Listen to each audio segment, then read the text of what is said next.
Salam alaikum.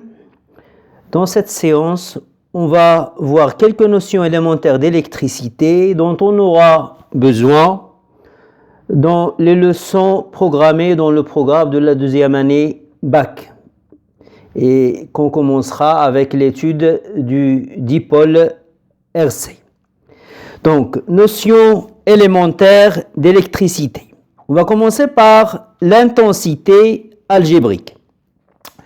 Pour pouvoir parler de l'intensité algébrique, la première chose qu'on fait, on choisit un sens positif sur le dipôle ou sur le circuit en général. On choisit un sens positif et en ce moment-là, on pourra parler de l'intensité algébrique lorsque ce dipôle sera traversé par un courant électrique. Deux cas sont possibles. Le premier cas, c'est le cas où le courant électrique, le sens conventionnel du courant, est le sens positif choisi. C'est-à-dire lorsqu'on a un courant d'intensité I dans ce sens. Dans ce cas-là, on pourra parler d'une intensité algébrique qu'on notera avec I minuscule et le I, il sera égal, I égale à grand I, il sera positif. Le deuxième cas, c'est le cas où le courant, le sens conventionnel du courant, est le sens contraire du sens positif choisi. Un courant d'intensité grand I traverse le dipôle dans le sens contraire du sens positif choisi. En ce moment-là, l'intensité I sera égale à moins I. I égale à moins I. Donc l'intensité algébrique, il peut être positive, il peut être négative, selon le sens choisi, le sens positif choisi, et selon le sens conventionnel du courant qui traverse le dipôle. 2. Intensité et tension variable.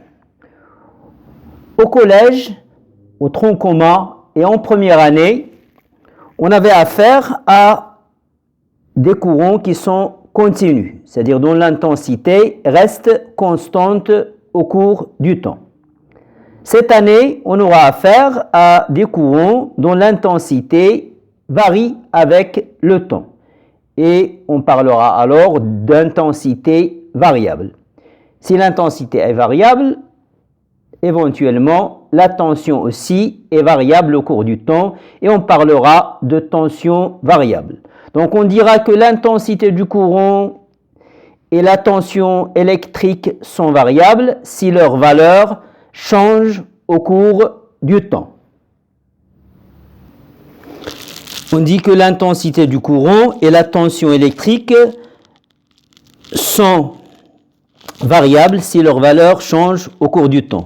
On les note alors, avec des lettres minuscules. I de T et U de T. Les grandeurs électriques en régime variable obéissent à toutes les lois auxquelles obéissent les grandeurs en régime électrique continu. Entre autres, la loi des nœuds. La loi des nœuds. Un nœud, c'est le point de rencontre de plusieurs branches. De deux branches ou plus. Orientons ces branches, c'est-à-dire choisissons un sens positif sur chaque branche. Supposons par exemple qu'ici, I1, là c'est I2 si vous voulez, là c'est I3, là c'est I4. Eh bien la loi des nœuds, elle dit que la somme des intensités algébriques dans les branches qui sont orientées vers le nœud est égale à la somme des intensités algébriques dans les branches qui sont orientées à partir du nœud. Donc on aura IA faire plus I3 égale I2 plus I4. J'attire votre attention que ça, ce n'est que le sens positif. Le courant n'est pas obligatoirement dans le sens conventionnel, n'est pas obligatoirement dans ce sens. Donc, c'est une relation que vérifient les intensités algébriques. I1 plus I3 est égal à I2 plus I4. La loi d'Ohm. La loi d'Ohm, il concerne le dipôle qui est le conducteur ohmique. Un conducteur ohmique, il est caractérisé par sa résistance grand R qui est exprimée en ohm. On choisit un sens positif. Et du coup, on peut parler de l'intensité algébrique I. Soit U, la tension électrique représentée par la flèche qui va dans le sens contraire du sens positif choisi. U de T, I de T, ce sont les valeurs instantanées. Eh bien, la loi d'Ohm s'écrit U de T, la tension électrique instantanée, est égale à R, la résistance, fois l'intensité algébrique instantanée. Dans cette relation, dans le système international, U est exprimé en volts, I est exprimé en ampères et R est exprimé en ohm.